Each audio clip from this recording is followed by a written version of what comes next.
so good to meet you, Paul. I have known your work for many years through Plugged In. Oh, well, thank you. Thank you. Yeah, so I love it. And Plugged In was my go-to source when my kids were small. And That's, I hope they didn't curse us too much. Man, that plug, well, they the never let me watch anything. yeah, well, as you well know, I'm sure that you get that all the time. We do. There were a lot of fights sometimes, but everybody's watching. Well, are you everybody? It's like, is your name everybody? But I love it. I love what you guys do. I focus on the family and Um, Plugged In, especially. Such how long has Plugged In existed? Boy, we have been around since 1991, believe it or not. So Wow. really the dark ages. It's kind of amazing when you think about it, because of course there were no iPhones back then, nothing like that. Entertainment has changed so much since we've been doing our thing.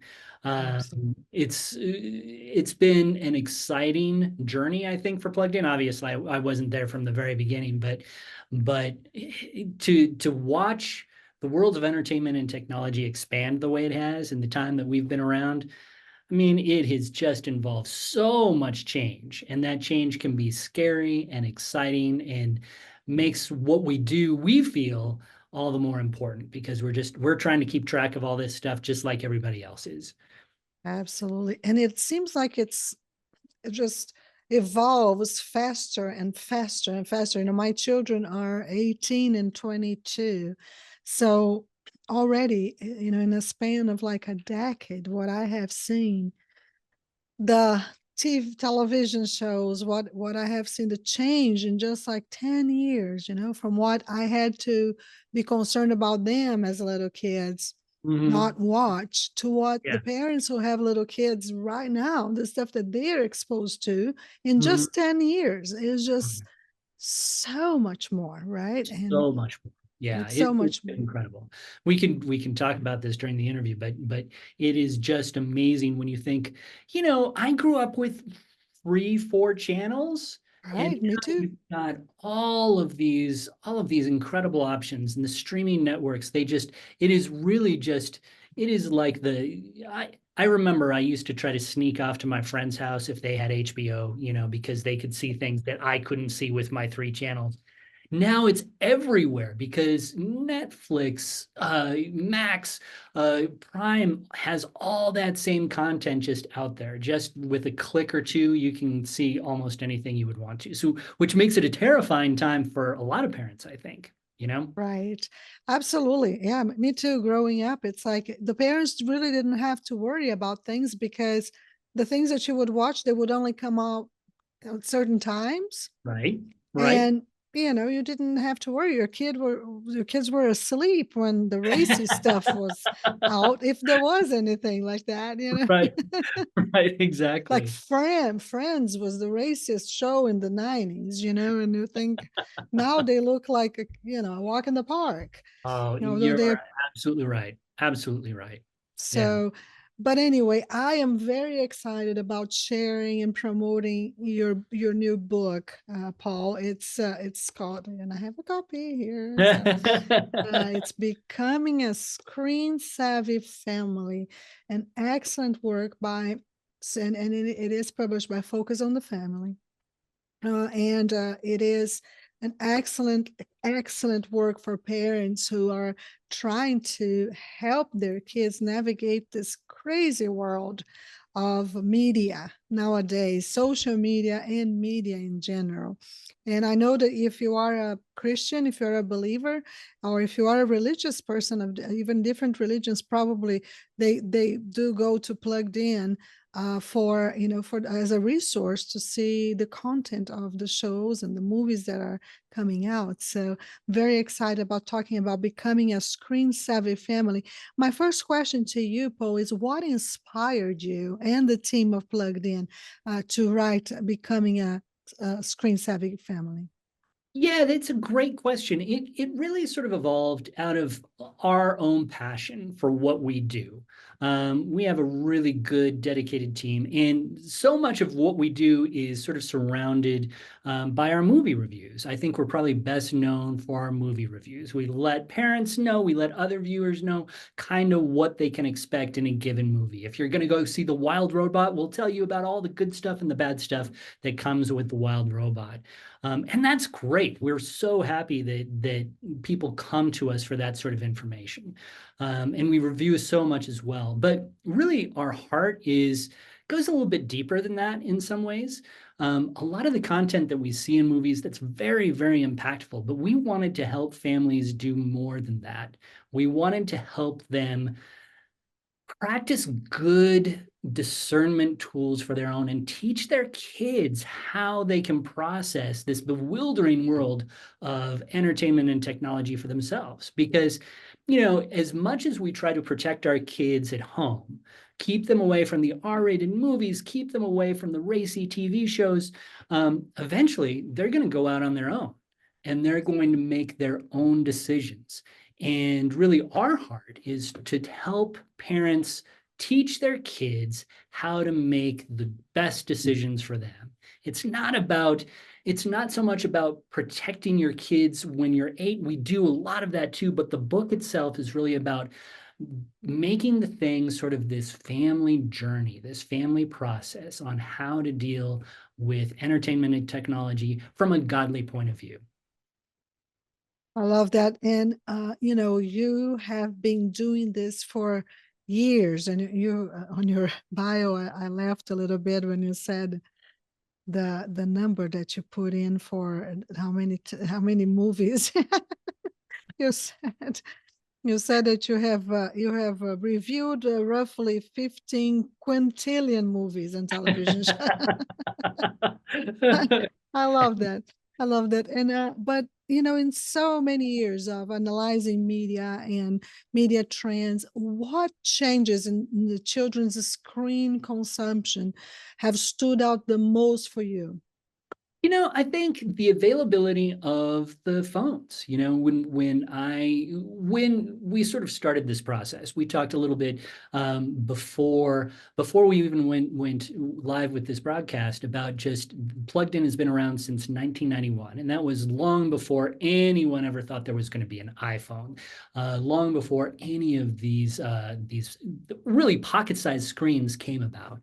And that invention of the smartphone, the ability to watch pretty much anything you wanted, anytime you wanted, on these little tiny screens that are getting bigger and bigger, that has probably been the biggest change within our world. And that sort of bridges like these worlds of entertainment and technology.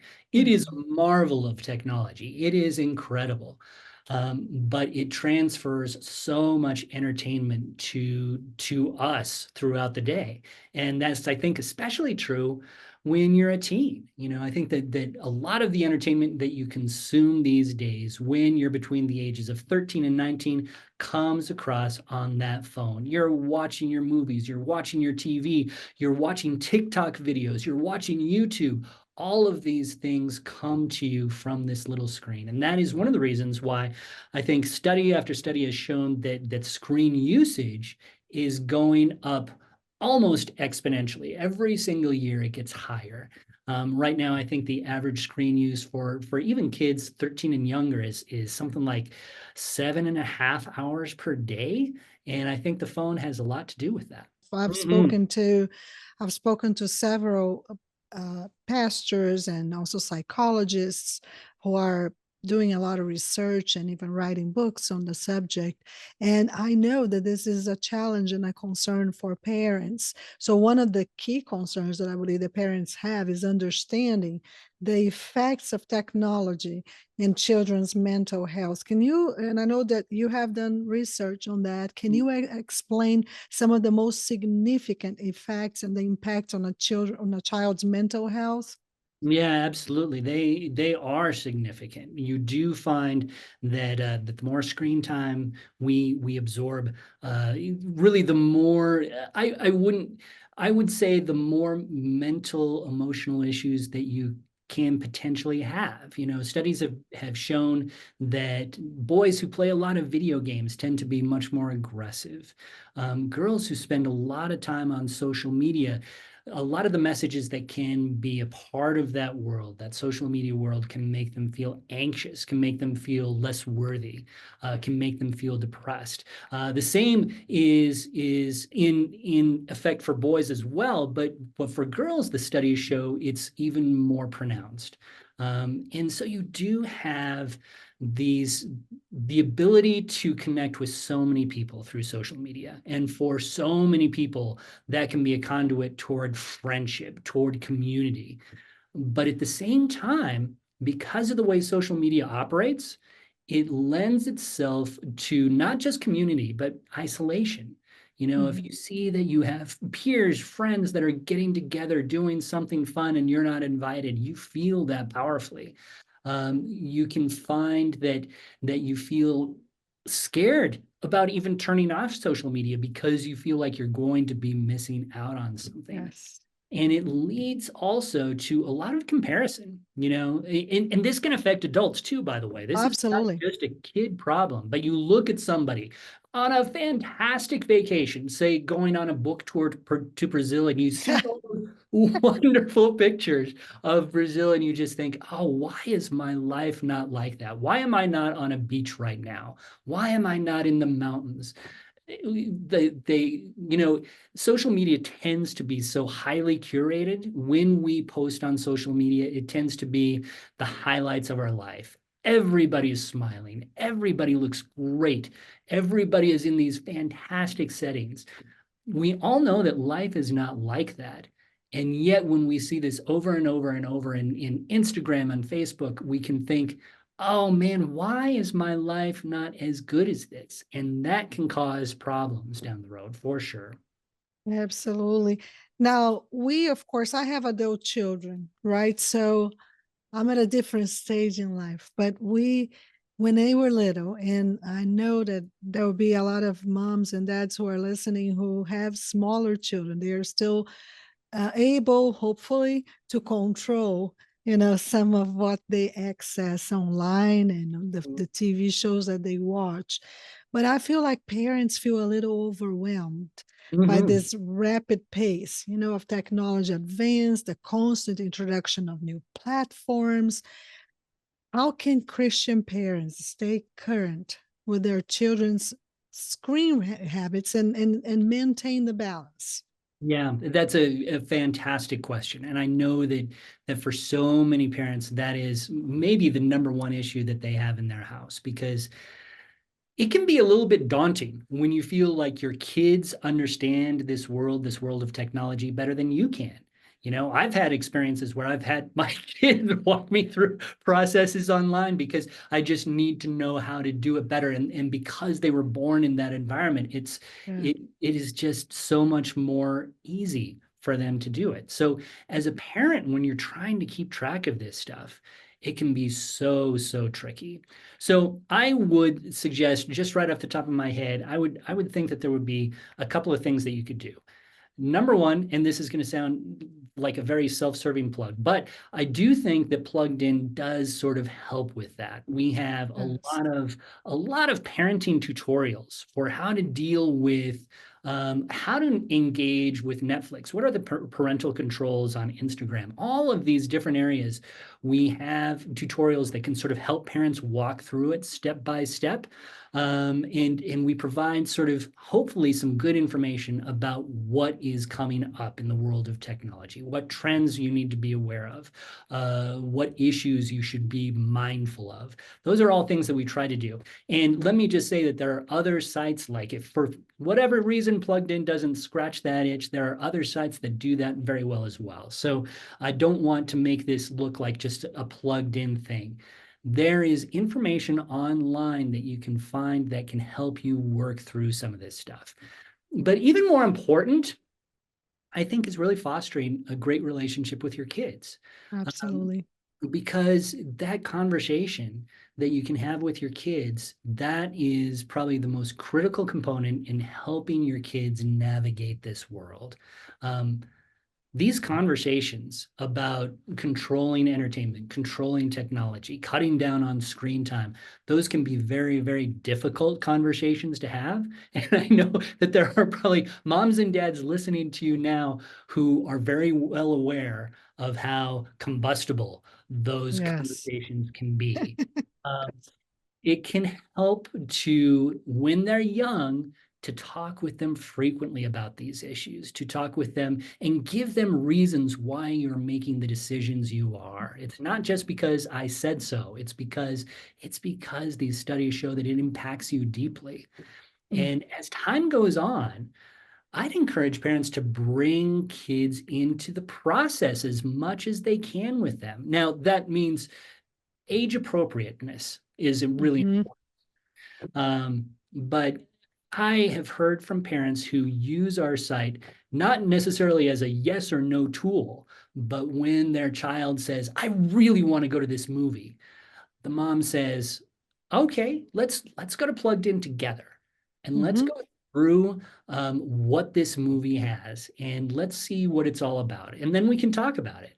And very often, and I realize that not every family, not every kid is going to do this, but oftentimes the kids, if they feel like they're a part of the process, if they feel like they're a part of the decision, all of a sudden they see it a little bit more from moms and dads' eyes. They look at the Mhm. review, they think about the content, and they say, you know what? I might not be ready for this just yet. And Mhm. they feel that buy-in, they feel that empowerment. And that's a really important thing. One other piece of advice that I would give parents, and we talked about this earlier, this is not a kid problem. This is not a teen problem. When we're talking about the use of screens, when we're talking about the overuse of social media and entertainment, this is a parent problem too. Yes. And when you're having these conversations with your kid, it makes it so much easier if you're saying, I think you need to get off your screen more.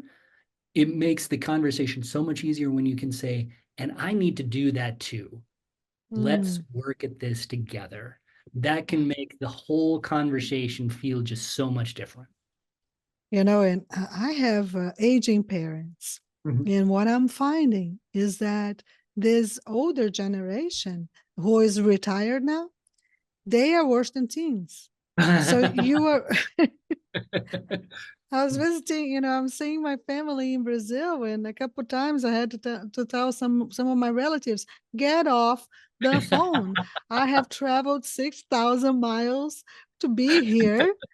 Get off the phone. And I was like, what on earth? I mean, I'm right here beside him. My husband, he said something that I think is so, because he does not do social media. He only does LinkedIn because of his business. But he says, sometimes people treat the person or the people or the millions of people who are on the other side of the screen like they're more important than the person who's sitting in front of you.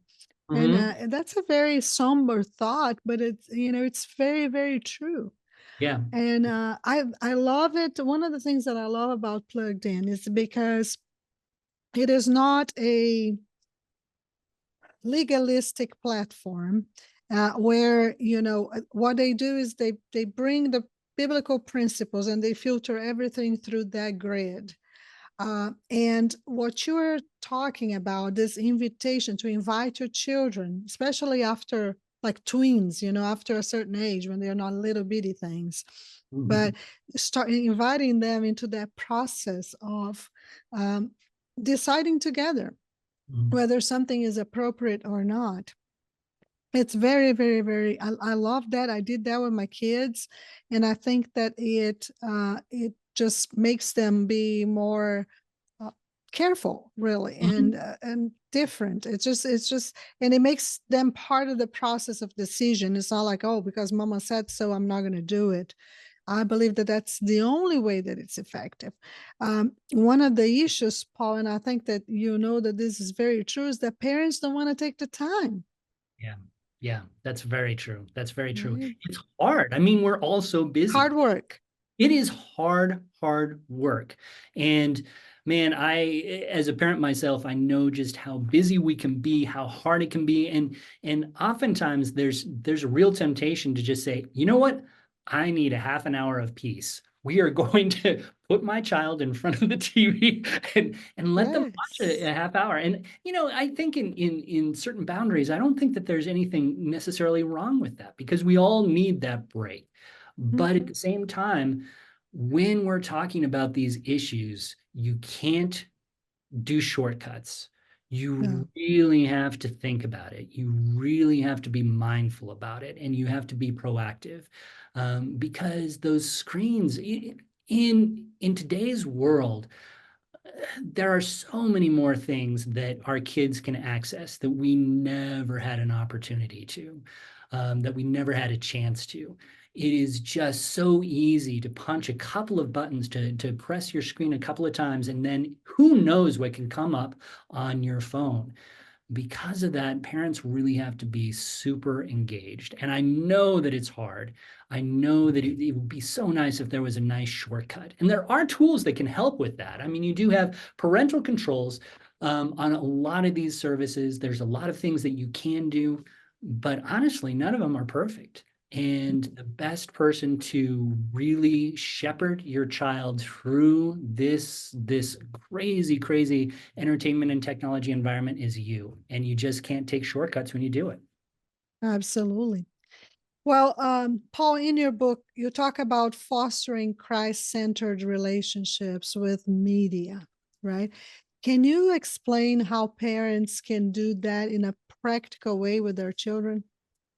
That's a great question. It is one of those things where I think that there are a couple of ways we can go about this. Um, fostering relationships through entertainment. One of the things that I love to do in my job, one of the things that I really gravitate toward is finding little hints of God, finding little hints of Christianity in the entertainment that we see. And I know that there are probably people who are saying, "Oh my goodness, that's not impossible, not with the entertainment world that we have." And yet, I do think that if you look, you can find sometimes those elements. I'll give you a hint. When I'm a big superhero fan, and I Me really too. We have that in common. and when you look at some of these characters, some of these superheroes, we see that they go out and they sacrifice themselves, they sacrifice their peace of mind, they often risk their lives to help other people. That's a very Christ-centered thing. And when you look at someone like, say, Iron Man, the original Iron Man, he started off as this really selfish, insecure jerk of a guy. And as he grew into this role of a superhero, he became he become much more giving. He became much more other centric. And you even have some elements that as a Christian parent, I don't think that they intended this, but as a Christian parent, if you're watching Iron Man, you can show that the injury to his heart, he had a new heart essentially placed in his Yep. chest. And you have these elements where he says to Pepper Potts, his assistant, at one point, "I should not be here unless it was for a reason." And those are powerful messages, I think. These are Yep. little hints of God's story that, intended or no, can serve as sort of a springboard for conversation with your kids. You can find these elements within the movies that we see sometimes, within the television shows that we see sometimes. Um, if the movie itself is navigable for your family, look for those opportunities to expand the conversation, to Absolutely. talk about it with your kids. Um, Honestly, one of my favorite parts of my job is not going to the movies, but talking about them afterwards with my Mm. team, with my spouse, with my kids, because that's where the power of entertainment can really be a help, a benefit. This is what entertainment was meant to do. It was meant to draw us closer together, to allow us to talk about something that we both enjoy, not be isolated on our little tiny screens that we have in front of our faces. I love that. Now, I know I have to ask, are you a Marvel guy or a DC Comics? Because I have a feeling you're Marvel. You're like me, I'm a Marvel girl. So the movies, the Marvel movies have been better. Let's just be honest. But I do think that they probably could have. I now you're going to make me geek out on this, but the movies between Iron Man and Avengers Endgame, Yes. goodness gracious, they went from pretty good to fantastic and had a pretty Yes. good run of success there. The DC movies has been a little bit hit or miss, but I do confess I'm Yeah. also a Batman guy. I I really really, I was gonna say, I really wanted Batman to come to Marvel. I was just like, can we just bring Marvel? Because then it would be perfect. Because I love Batman, but he was my hero when I was a young girl. That he was my favorite. Me too. Me Really? too. I ran around and I got to tell you this quick little story.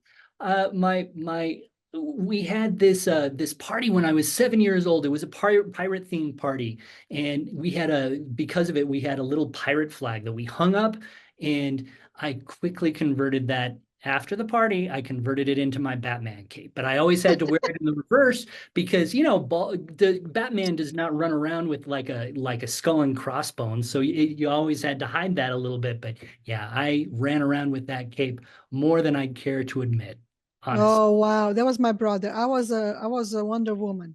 I was Oh, Wonder that's Woman. great. Now we're just giving our age.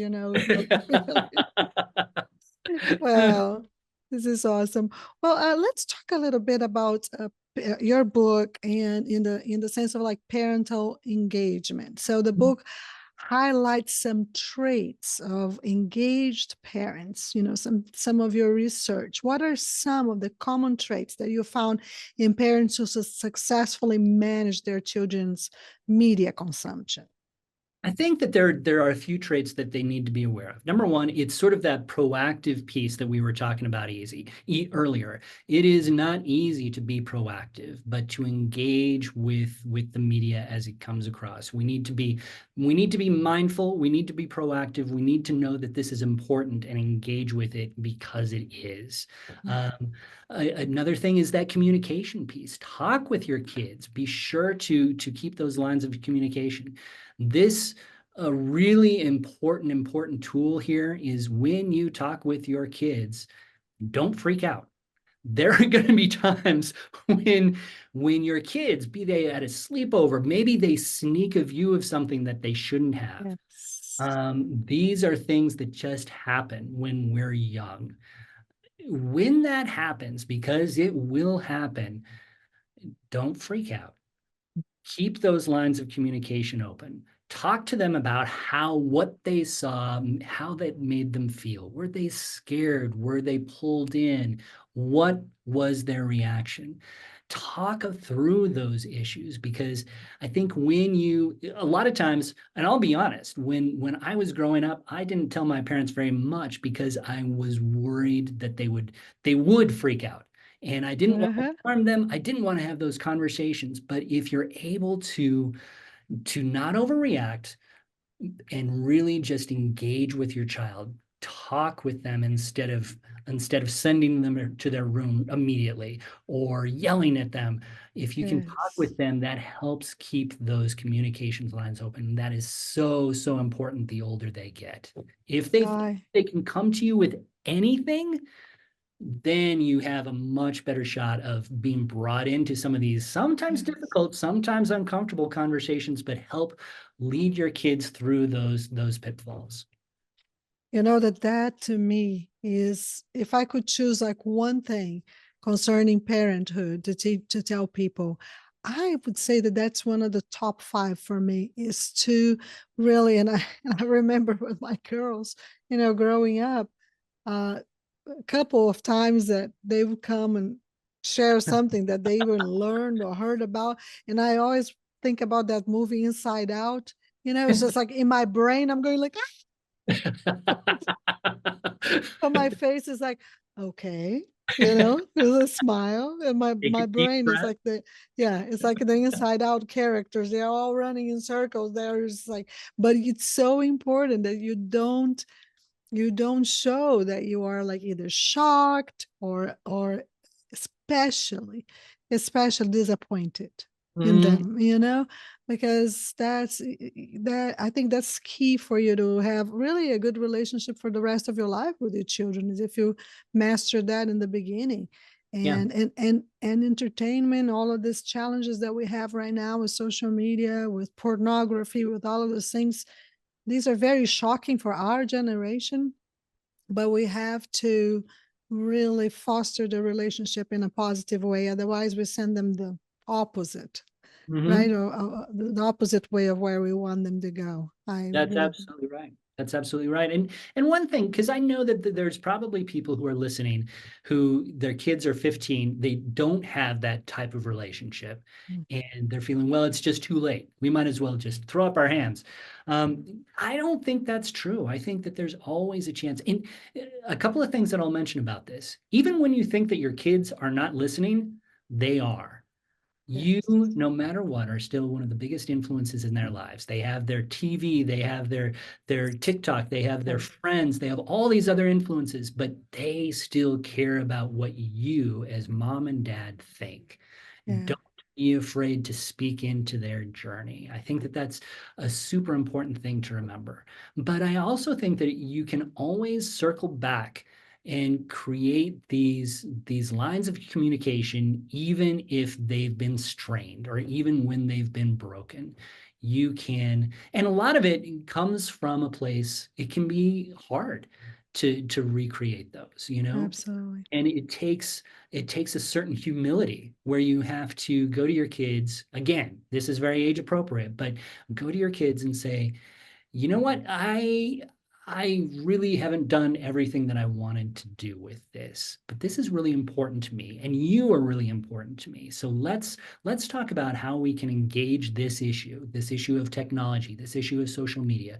Let's engage this together. Let's talk about this.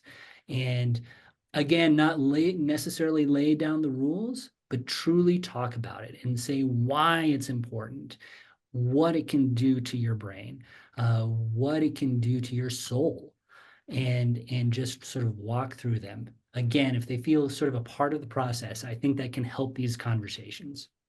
absolutely.